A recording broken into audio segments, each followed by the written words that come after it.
안녕하세요. 행복해, 감사해, 풍족해.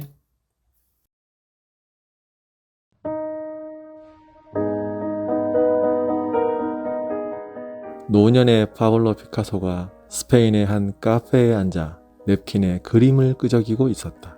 그는 무덤덤한 태도로 그때그때 자기가 그리고 싶은 걸 쓱쓱 그렸다. 10대 소년이 화장실 칸막이에 낙서를 하는 방식과 흡사했다. 하지만 그는 피카소였다. 그가 그린 낙서는 희미한 커피 얼룩 위에 수놓은 입체파 또는 인상파 작품이었다. 옆자리에서 한 여성이 그 모습을 바라보며 감탄하고 있었다. 몇 분 뒤 커피를 다 마신 피카소는 자리를 뜨기 전에 냅킨을 구겨서 버리려 했다. 여성이 피카소를 불렀다. 잠깐만요. 제가 그 냅킨을 가져도 될까요? 사례는 해드리겠습니다.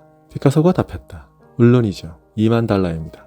피카소가 여자에게 벽돌을 집어 던지기라도 한 듯이 여자의 머리가 덜커덕 뒤로 흔들렸다. 뭐라고요? 그리는데 2분밖에 안 걸렸으면서 피카소가 말했다. 아니요. 60년 넘게 걸렸습니다. 피카소는 냅킨을 주머니에 쑤셔 넣은 뒤 카페를 나갔다. 수많은 작은 실패가 모여 발전을 이룬다. 성공의 크기는 얼마나 많이 실패하느냐에 달려있다. 어떤 사람이 뭔가를 당신보다 잘한다면 그건 그 사람이 당신보다 그 일에서 더 많은 실패를 맛봤기 때문일 가능성이 크다. 어떤 사람이 당신보다 못한다면 그건 그가 당신보다 배움의 고통을 덜 경험했기 때문일 가능성이 크다. 걸음마를 배우는 어린 아이를 생각해보라. 수없이 넘어지고 다치지만 아이는 멈춰서서 이렇게 생각하는 법이 없다. 이런 걷기는 나한테 맞지 않아. 난 걷기에 소질이 없어. 우리가 실패를 두려워 피하게 되는 건 더 잘한 뒤의 일이다. 난 그 주된 원인이 교육 체계라고 생각한다. 우리의 교육 체계는 아이를 철저히 성적에 따라 판단하고 잘하지 못하는 아이에게 벌을 준다. 고압적이거나 혼을 잘 내는 부모 탓도 크다고 생각한다. 이들은 아이들이 스스로 뭔가를 하다가 일을 망치는 꼴을 두고 보지 않으며 새롭거나 정해지지 않은 일을 하려 들면 혼을 낸다.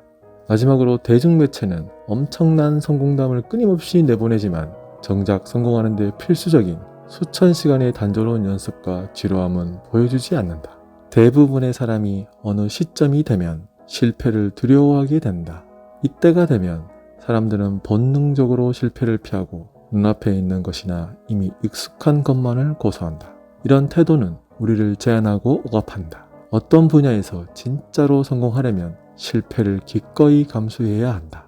실패하지 않겠다는 건 성공하지 않겠다는 거나 마찬가지다.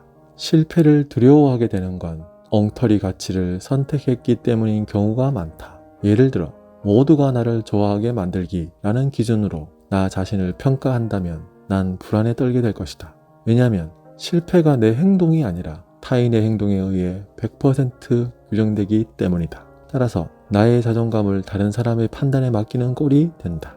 반면에 사회생활을 개선하기를 기준으로 삼으면 다른 사람이 나를 어떻게 대하는지와 무관하게 타인과의 좋은 관계라는 내 가치에 충실하게 살 수 있다.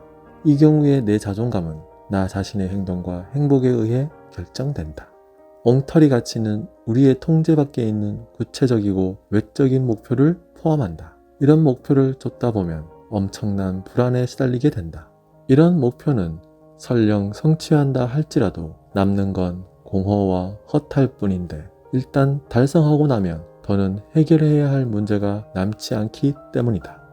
만약 당신이 세속적 성공이라는 가치의 기준을 비싼 집과 멋진 차를 구입하기로 정한다면 그리고 그걸 위해 20년 동안 뼈 빠지게 일한다면 그걸 달성하자마자 당신의 기준은 아무런 쓸모가 없어진다. 그리고 곧장 중년의 위기가 닥칠 것이다. 왜냐하면 당신의 삶에 동력을 불어넣던 문제가 방금 사라졌기 때문이다. 이 경우에는 성장하고 발전할 다른 기회가 주어지지 않는다. 그런데 행복을 낳는 건 제멋대로 정한 버킷리스트가 아니다. 같은 의미로 대학 졸업하기, 아파트 사기, 10kg 감량하기와 같은 목표가 우리 삶에 제공할 수 있는 행복의 크기에는 한계가 있다.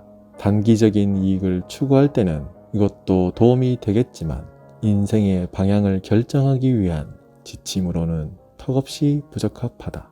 이보다 더 나은 가치는 과정을 지향한다.